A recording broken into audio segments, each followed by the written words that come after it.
What's good, everybody? It's your boy Skrilla the Hitman, back with another episode of Step Into My Office. And today we got a very special guest with us. We have the beautiful, the lovely, the talented, all the way from Miami, Miss laAnderson. How you doing, Miss Jayla? Hey, y'all. Hey, Skrilla. You got a real intro.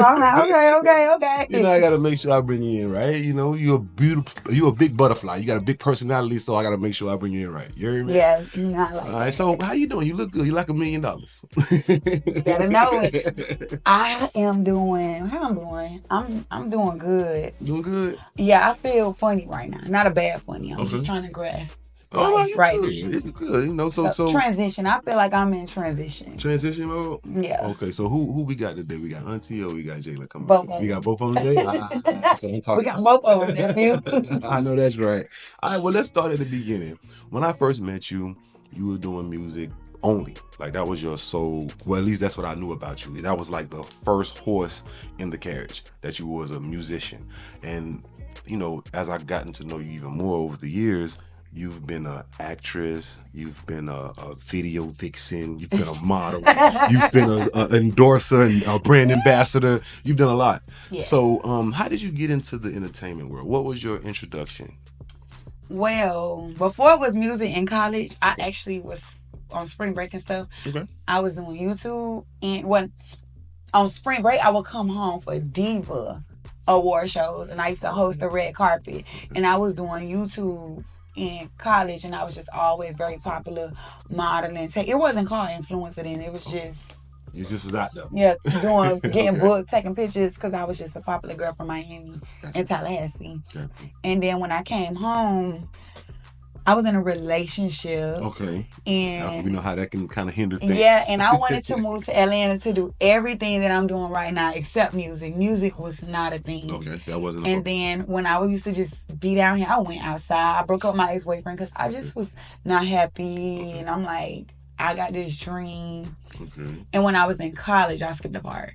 I was an EW1 major, and the lady who was helping me died. So I was like, how am I going to do whatever I wanted to do? I remember Googling, like, how did Gabrielle Union get famous? I knew I wanted to be, like, a star, but I just didn't know what. Still didn't even know I was talented. You didn't know what vehicle you wanted to use. No, I just knew I wanted to be a star. I just knew I was a star. And I remember watching Basketball Wives, like, I want to be on TV, reality TV, with Ellen and them and stuff. I just love their lifestyle. I liked it. So when I came home, I broke up with my ex-boyfriend. Okay. And thank you, he let me go chase my dreams. Okay. We went through a few hiccups with that, but he let me do it, and I did it, and it was hard. Shouts out to him. Yeah, it was hard. You fly. I actually called him and told him thank you the other day for letting me, because it's been 7 years since I graduated college, 5 years since I dropped It Takes Two. And I feel like it's like just not like all coming together. And when it got to the music, everybody was saying you should rap. And at the time, Carisha done made this song. So, you know, like female rap was going up, Cardi. And I'm like, I'm not a rapper. But then I did the It Takes Two song, and everybody was like, you never rapped before? Like, she got it. I knew nothing about having good energy. She got the looks. I didn't know nothing about that stuff. Everybody was just telling me I should do it. So when I made the song, I called Totel. And he was like, you never rapped before? He was like, if you ever start rapping, I'm going to charge you.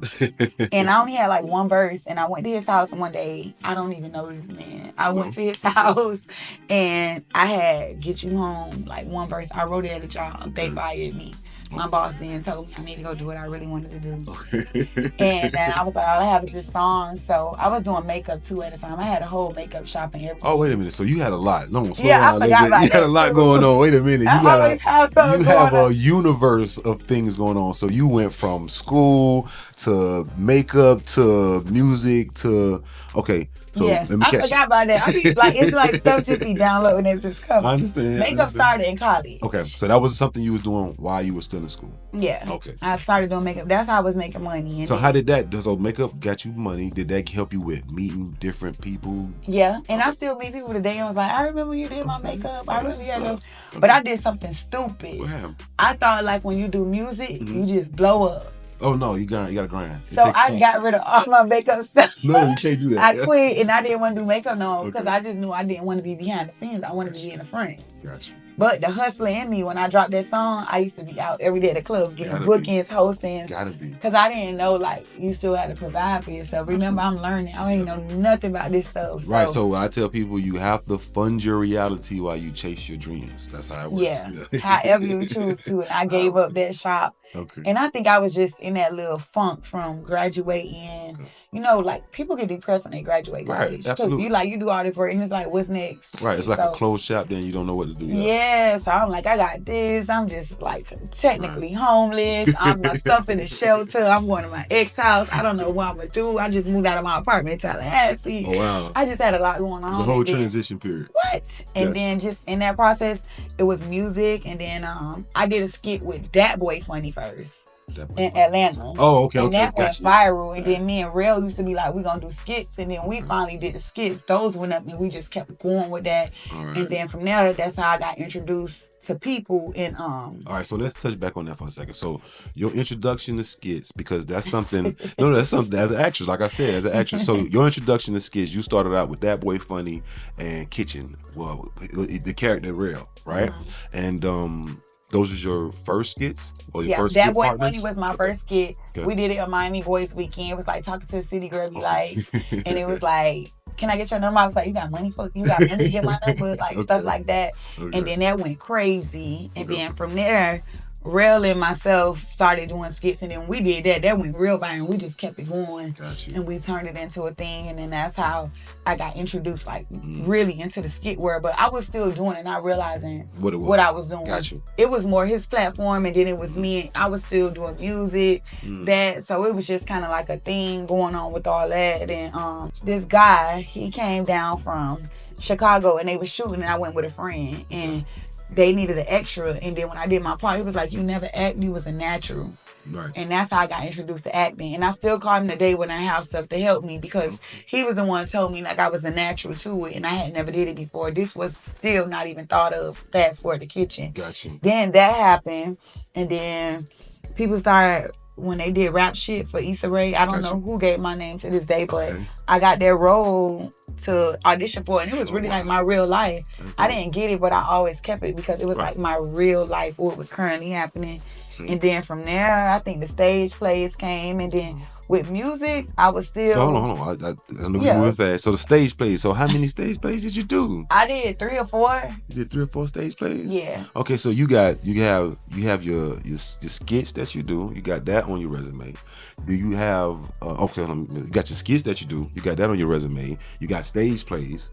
Do you have any featured films or any films, short films that you've done? I didn't do a short. Wait, did I do a short films? film? You can I be got a series. Short film coming up. Okay, any kind of post-production thing. Like. Yeah, I have to think. I do so much stuff. Okay. But what I did want to say with Atlanta, I moved to Atlanta. Oh, okay. So you moved to Atlanta. I moved to Atlanta because I was still holding on to, like, I didn't move to Atlanta when I graduated. I moved to Atlanta. So you had to get that dream. You had to go see what that's about. Yeah, and I hated it. You didn't like it? Really? No, I didn't like it because I felt like... Were you homesick? No, I wasn't homesick. Okay. I don't know, I just wasn't in that space at the time. I didn't like it. And everything that I'm doing, like, currently, were my goals written for me to do then. It took me 3 years to do it. Wow, okay. So I had everything that I'm doing now was already written for me to do 3 years ago, but I came back because the stage plays. Gotcha. No, that's not. It gave me a reason to really be like, okay, I could come back. Okay. Because I went, like, the end of January, I was back May 1st. And I was back and forth because it's like shit just started taking up down here. Absolutely. And I'm up there. And then I just had packed my stuff up and came back home. Okay. And I was living with my friend. And that didn't work out. Okay. We parted ways, and I started the stage plays. And I had to go back to working a job. Okay. Because I was hustling so long. You gotta fund your reality. Yeah. That's I had life. to go back to working a job. Okay. Then I did that for 2 years, and then I started getting more into, like, the influencer stuff, because that's when I started taking pictures and all that stuff. Then I had the plays went on, and I was still dropping music periodically in it. But in that so sorry, let me cut you off. So music was, like I said, when I first met you, music was primary. And even when you was doing makeup, you got into music, you put up the makeup because music became a focus. Yeah. So along this It journey. sounds so crazy. No, Like, no, it's cool. It's cool. did No. I hear myself saying No, it? it's cool. We walking through it together. So along this journey, when did music go from the front seat to dropping it periodically, like you just said? When did that focus switch to going from music primary to, all right, let me be an influencer? You know what's crazy? Being that I never had a team, like, I had friends who helped me and take my pictures, but being that I had never had a team, I always just went with what was going in that moment to stay relevant. Because like I see a lot of artists, they go ghosts and they never drop stuff because they ain't got nothing going on. So I always believe in, you gotta just keep it in their face. Stay consistent. Keep showing them so many different sides of you, because one of them gonna hit and it all connect. And music, I didn't never really just be like, oh, I'm gonna take a step back. It's just like a thing where, like, I'm working, I'm not there, I got this, I have to survive. And I know, like, when I do my visuals, I fund everything myself. So it's like I be wanting my shit to be a certain way. Until I learn how content is now. And it's like, oh, you don't need all that no more. But then, like, my visuals be real. People think, like, people put a bag behind me. But that's just always been me, just working hard, getting my stuff how I want it. And I'm very creative. I have an eye for what I want. But it got to a point, like, I would drop songs, but I just wasn't in it. And I think I wasn't confident because I wasn't confident because I was still learning myself. And people always be like, oh, she do this, she do that, she do that. And I wasn't how I was now. Like, now I know I'm the shit. Can't nobody tell me nothing. But it will always make me be like, dang, I can't do it all because of projection of other people. But even though I was still doing it, I just still wasn't as confident. And I had a lot of self-doubt and fear. That move from Atlanta put fear in me. Moving back from Atlanta? Yeah, because I took that shot and then I came back. I was like, and I went broke. Oh, wow. Doing all of that. And I was like, yeah. You had to take a chance. And I was like, oh, shit. Like, I ain't got nothing to fuck up no more. Like, you know, so I think music was just like, I knew I always wanted to do it, but I just didn't have that confidence. Got you. I didn't have that I think I just got that confidence. Really? Now. Okay, so after you had the experiences of being an actress and a performer, stage performer, you just starting to come into your own? Yeah, because I feel like I'm just coming into myself this year, because it's like, who are these people to tell me that I can't do what I'm doing? And I've been watching me do it, and I just learned that it's projection. And when I just got this self-love for myself and really just started, I lost my job 6 months ago. Yeah. All right. And it just made me sit with myself. And I went out to the park a lot in nature. And I just got tired of trying to people like want somebody to believe in me, and just really looking at myself like, girl, you've been doing all this time. Everybody's watching you. Absolutely. And I just grew this new confidence, and you could see it now because I dropped my character and all this different stuff, and it started going, and it's just like, I don't know. It was like I started believing in myself, like really believing like, this really me. Yeah. No, actually, I think I started realizing that this was me the whole time. I won't even say, because I've been believing, but I really started like looking like, girl, this is you. Like, into it. You bring life to all these different situations, and I feel like everybody would leave me like by myself, like they'll start with me, and I'm like, I got this dream, and I'm like, everybody leaving me, and I was like, you know what? You gotta go. I don't give up no more. I'm finna do my shit. Absolutely. And I'm finna do it, and now it's like going. Absolutely, it's going good. Like I see you very busy. I see every time I turn on a TikTok or my Instagram, on my feed, you pop up every day, at least once or twice, at least twice a day. I see something new. Either somebody's reposting you. I seen a blog site. Post Auntie, the character Auntie. So tell us about that. So how did you develop this character, Auntie?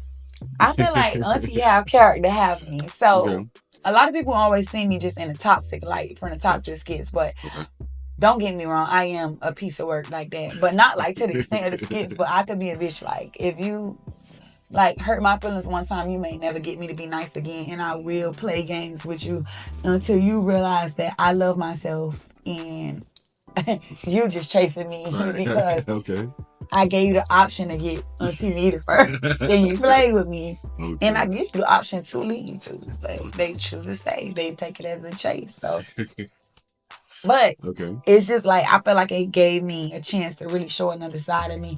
And if you listen to my music and really like listen to me, I always talk like that, and I always listen to like soulful music, and I just feel like that's what a lot of people didn't know about me. Right. They just feel like I'm just this baddie, and it's like, that's more the acting. Right. This is more of me like really putting myself out there. Okay. And with Nita, I had wrote her name down as Auntie Brenda. Auntie Nita used to be Auntie Brenda in Yeah, concept. when I wrote her, and it was this guy named Fat Boy. He used to always tell, Fat Boy. He used to always tell me like it's so much more in you. But at the time, mentally, I wasn't there. Like people around me, at the time. It's not that I couldn't see it. It's just like that was with the people who know me. Right. I ain't care what the world thought. Like y'all could just think I'm outside. Right. But I'm really a lover girl, and I'm really like a soulful, wise person. But I choose to show what I want to show. And when I lost my job, I had that written for months to do. It's been a year since I bought that wig. I bought that wig last May. I didn't do it till October last year. And I was just scared, and I didn't know what people were going to think. And it was just like, okay, this is forcing me to really step out. Right. So the day I put that wig on, the accent came. The accent came out of nowhere. It came out of nowhere. It came with the wig. And I just started developing her. And the more I get into it, the more like the bills hitting me back to back. And I'm stressed. Like, how am I going to do this? The more she just come to like struggle putting it in my back to really push it out of me, because I don't have nothing. And I swear it's been favor and faith that's been getting me through these 6 months, because I don't know how the heck I done ran through my savings. I just look good. No, you look awesome. I look great, but it's like this last 6 months made me just like put it out there. And the more I get comfortable with her, is me getting comfortable with myself, letting myself flow. And it's still like new to me, but I'm still adjusting. Like I just made her page today. Okay. But last week she went viral, and they started noticing that it was 2 different people. Some people heartbroken, some people shocked, some calling me a genius. Some impressed, right? Yeah, I'm impressed, right? I'm like, even now, I'm like, okay, what the hell do I do with all this? So I'm really just right now, like, I feel happy doing this. Like, I feel like this is healing me just from all the fear and doubt and different things that I struggle with. Like, not having confidence is making me just, like, level up more. It's making me sound better in my music. Yes, it is. Being more confident. And it's just, like, grieving lit all this time. So it's just, like, now Nita is just making me, like, it's like she was the missing piece. Yeah. And then I feel like her husband, Charles, I feel like I'm manifesting my husband, and they think it's real, and I get to be the wife that I know I am. So it's like I be living through it on the skits, because it's like, Charles. Right, exactly. They be like, Charles. And it's just like, I just can't believe like this happening. And I'm just kind of sitting back watching everybody else right now too, because I'm like shocking the hell out of myself every day. Some days I get up and don't do nothing. I just sit with my thoughts, and then I move, and then be like, oh shit, like, oh. The other day I felt my anxiety coming back, and I had to shake it off. I'm like, no. When it was going viral, I was like, you started panicking a little bit, started feeling a little anxious. I had to get it. I was like, nope. Let's go. This will always stop you. You get right there and stop. No, don't stop. Nah. Keep going. So now you pushing past further. You're pushing past points that you previously would have been stopped at. Mm-hmm. Now you're at a point where you're ready to go into waters uncharted. Yes. I get that. I'm out there with the sharks. I'm scared, but I ain't scared. I know they out there, but I'm like, shit, just bite me at this point. I know that's right. Shit, I done got go up here, so what the fuck? That's real, but that's how it works in life. Like, drastic change, life change, sometimes it takes drastic loss to give us the drive we need to go into our next evolution. And that's what I hear when I listen to you speak about your journey. So let's stick on your characters for a second. So you got Lil Head. Oh yeah, I remember Lil Head. You got of course Jayla. Yeah. What other characters that I'm forgetting about? So Lil Head and Jayla is kind of like the same person now. Okay. Yeah, like they're the same. Jade, okay. Jade is like the narrator. Okay, Jade is the person that's the overseer over the whole story. She's the narrator. She's the one dictating, saying which way to go. Okay. She got Jayla over here out of control. Okay. She got Nita over here. She's telling the story. So out of all your characters, who your favorite hat to put on? What character you like to be the most? Jade, because she don't require much. Okay, all right. But if I would say, it would be Nita. Okay. Because Nita is like calm and like, even though I have to dress up and be a baddie and all that sometimes, I just want to be like regular. And I know I have to, like, I have to do it. Like, and it's just like Nita with her, I just feel like she's rare and she's different. And when she speak, it reaches. Now when Jayla speak too, it reaches too, but it's just more harsh. Right. And I feel like Nita is just more like what the generation don't have. Yeah, absolutely. So I think that's the good part I love about it, because it's like, it's different. I had to put on a wig for them to really hear me though in the accent. Right, but I've been talking it, and people used to be like, "You only make talkative videos," and I'm like, "No, I don't." Yeah, but then they saw it. Yeah, when I made them, they'd get like, okay, 30K views. When I say he's jealous of you, 1 million. So when I put it on with the wig, like they heard me. So it's just like Nita, she just makes me feel good, and it also just makes me feel like a different version of myself, evolved version of myself. But I also like Jayla too, because it's a side of Jayla that I haven't shown yet, and it's more of like healing different things with us in these toxic relationships, going back, self-love, you know, like to bring light to it still, because that stuff's still going on today. True. And it shows like the level up. True. Like it shows the heal version and it shows the mess. Absolutely. So it's like a reflection of both. So we got a message in both of them. Okay. All right. I like that. It sounds very introspective. Whatever. Yeah. So what do we have next?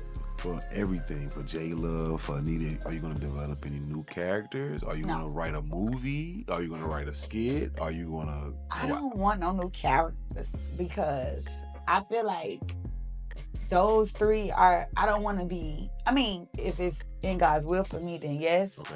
But I just feel like those are like me. Okay. So I just want them to expand and continue to grow and grow their own brands apart and become different. Like I need to do her own thing now, and it's like Jayla. Right. I guess Jayla's the manager back now. Yeah, gotta be. Yeah, you better take care of all the business. Yeah, so yeah, I don't want any, because I just like staying true to me. It's like I get to be myself, and I get to show different sides. And it sounds crazy, but it's just like we as people, we have different sides. Everybody got different sides, and so many people scared to let people see so many versions of themselves, and that once was myself. So I just want them to continue to grow, and with it I have Tales of Jayla, and it's all three of them on a movie cover. Okay. And the goal is to turn it into a movie, Tales of Jayla. That's coming. Yep, it's coming real soon. That's why I was developing Nita, letting them get ready to know her. Got you. Because when I first did it, it was shocking, but I was like, no, I want them to know her. Got you. So when you know, everybody got familiar with Jayla, but they didn't know Nita. Right. So it's like, I want them to get familiar with her before they see her on the big screen. And I want to shoot it right here in Miami. And it's a story of a young girl trying to make it out of Miami who made a mistake of moving back home. She got to move in with her auntie Nita. And okay, I like this already. Yeah, and she's going through it with an ex-boyfriend, friends, etc. Right. And she's just trying to get her dreams out the ground. And Jay is going to be the narrator that tell the story. Oh, that's dope. That's a dope idea. So I can't wait to see you write it, direct it, drop it, produce it, and let it come out. And the music is the soundtrack. Okay. Oh, that's dope. That's real dope. Yeah, that's soundtrack. Real dope. Because I was like, I can't let music die. I was like, it's too raw and organic. Because, like, Snap hit 1 million. And some days it just feel like, dang, like, do I leave it behind? I was like, no. No, you got to go, like you said earlier, you go with what's working. Yeah. So that's what you put the time. Don't put nothing out the car. Don't cut the lights off on nothing. But put the energy in whatever's working at the time. Yeah. That's what my advice to you. Yeah. And it's just like, I could do something and it might be still, but when Nita do it, it go through the roof. But when I was like, today I was on live and I was like, Jayla's selling it, my niece Jayla. They like, what size, auntie? So I'm like, okay, Nita's just her biggest supporter. No matter what she do, she gonna make everything go. She make it go for Jayla. And Jay just sit in the back and be. I know that's right. So, well, I'm happy you haven't put up the music, because we were able to put together a song. We just getting started. I feel like this a rebrand now. I know that's right. So the song that we did, there's a familiar sample to it. You know what I'm saying? And looky. You gonna let the people get a taste of it? Yeah. All right, let's do it. They play it.